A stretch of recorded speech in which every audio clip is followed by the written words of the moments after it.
Nazdare. Vážení a drazí, dneska jsem chtěl udělat vlog a to se mi taky podařilo. Takže teďka jsem na zastávce, kde, pri kříži.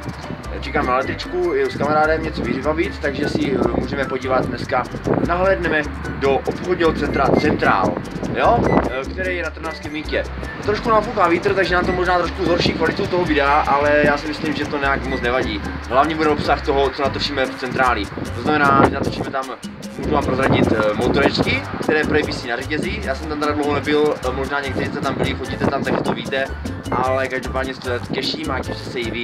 Takže za chviličku z Centrálu, nějaké záběry a teď už samozřejmě klasické moje kroky, jak jdu na električku, prostě klasika, jo, to už v mých vlozích teda nesmí chybět.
Přicházíme až v Centrálu.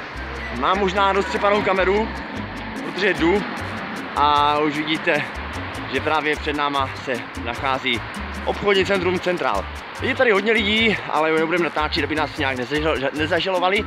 Takže každopádně za chvíličku zevnitř a uvidíme. Takže nakonec nás tady nečekaly motorky, ale čekají nás tady auta. Ale podívejte se na ty krásné Mercedesky. Jo, Smarty, tady jsou prodejci.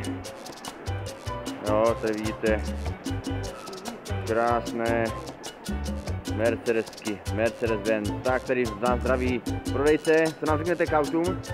A co také byste chtěli vědět, jak kterému autu? Jako ke všem, jakože máte, nebo je to vaše oblíbená značka? Mercedes neoblíbenější. Hej, tak jsme rádi. Tak děkujeme za informace, mějte si krásně a nashledanou. Tak, to byl rozhovor s prodejcem, nebo tady s určitým takovým, no, prodejcem těchto automobilů v tomto obchodním centre Centrál. Za něž mu děkujeme a teďka momentálně se mrkáme na další autíčka, jakože fakt pěkné Mercedesky, jakože ukazujeme se ještě zepředu ten Mercedes, no krása, jo, nádhera, jo, takže s váma teďka zatím pro tento kousek rozloučím záběrem na eskalátory. Já nevím, jestli jsem nějakou uchylný ty eskalátory, ale každopádně za chviličku další videa. Já teďka jsem narazil na takový pěkný obchůdek s plechama pro pejsky, ale já si myslím, že do tohoto plechu a nebo snad třeba jako na tento polštářek bych si dokázal i já lehnout, jo? Kotvička jako pro nějakého vodáka, jako super, jo?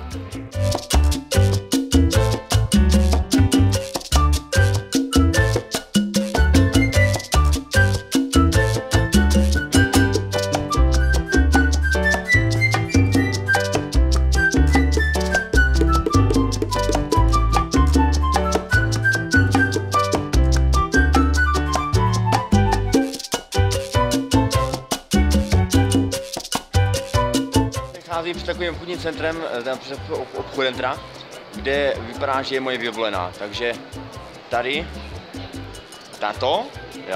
tato je moje partnerka, budoucí doufám teda. No ale pojďme dál. Máme tak pro takové děti takový koutek, jakože hrací s autíčkama a vzadu je koňský povoz. Jakože za mě můžu říct, že za mě takové autíčka, takové kravínky nebyly, jo, takže děti teďka mají opravdu spoustu možností na vyžádění v takových obchodních centrech, jako je OC Centrál.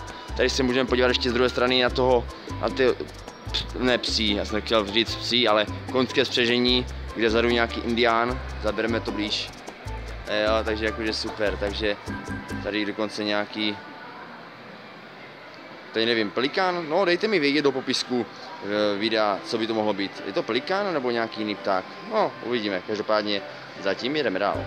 Máme můj oblíbený obchod Naj Elektrodom, který bych řekl, že v něm kupuju veškerou techniku. Audiotechniku, videotechniku, prostě všechno elektrického. Takže se podívejme, jo, jak to tady mají krásně v centrále. Jenom tak blízka, nebo z dálky tak zařízené, jo? Super, toto je Naj Elektro a ta televize. Lidi, tlustí, takže pokud budete někdy mít doma televizi zbytečnou, tak mi vemte, jo, dejte, 599 €, nemyslím si, že je to moc, tak jo, tak jdeme dál. Pomaličku, ale jistě již opouštím obchodní centrum Centrál a na závěr bych vás chtěl nabudit na nový druh videí, které budu natáčet odkud, no budu to natáčet z psích útulků. První psí útulek, který jsem oslovil a chtěl bych teda do tohoto videa zahrnout, tak to je útulek psí Sloboda zvěrat. A to je na Lamači, jo, u Lamače prostě takhle. Takže počítejte, že to budu tedy točit a ve středu bych vám to mohl vydat. Takže pokud budete i dále sledovat můj kanál, tak se určitě těšte na dojemné příběhy pejsků a taky třeba budeme hledat těmto pejskům různá útočiště, buď to jakože u vás, anebo u vašich známých. Takže pokud budete, jak se říká, mít rádi pejsky, tak určitě se nenechte ujít tyhle moje videa. Takže čím bych vás asi, nebo ne čím bych vás, co by bylo asi tak na závěr úplně nejlépe říct, já nevím. To snad vám popřát krásný den a doufám, že jste si něco z mého vlogu vzali, teda aspoň trošku něco humorného a nebo aspoň něco inspirativního, kdybyste si mohli třeba do obchodního centra Centrál nakoupit. Tak jo, tak to je pro dnešní vlog všechno. Přeju vám krásný den a v popisku videa bude internetová stránka přímo tohoto obchodního centra. Takže mějte se krásně a čau. Už jsem doma, paráda, tento vlog skončil, já bych vám teda ještě jednou rád připomenul, že chci natáčet teďka videoblogy jiného charakteru a to o pejscích a útulcích v Bratislavě. Takže se těšte na tyhle videa, doufám, že se vám budou líbit a pokud budete chtít natočit něco jiného, cokoliv, co se bude dát a co bych si troufl, tak stačí napsat do diskuzí nebo do příspěvku, anebo mě na Facebook. Můj Facebook je Tomas Mezra Blava. Tak a to je pro dnešní den všechno, ještě jednou vám přeju krásný den a čau!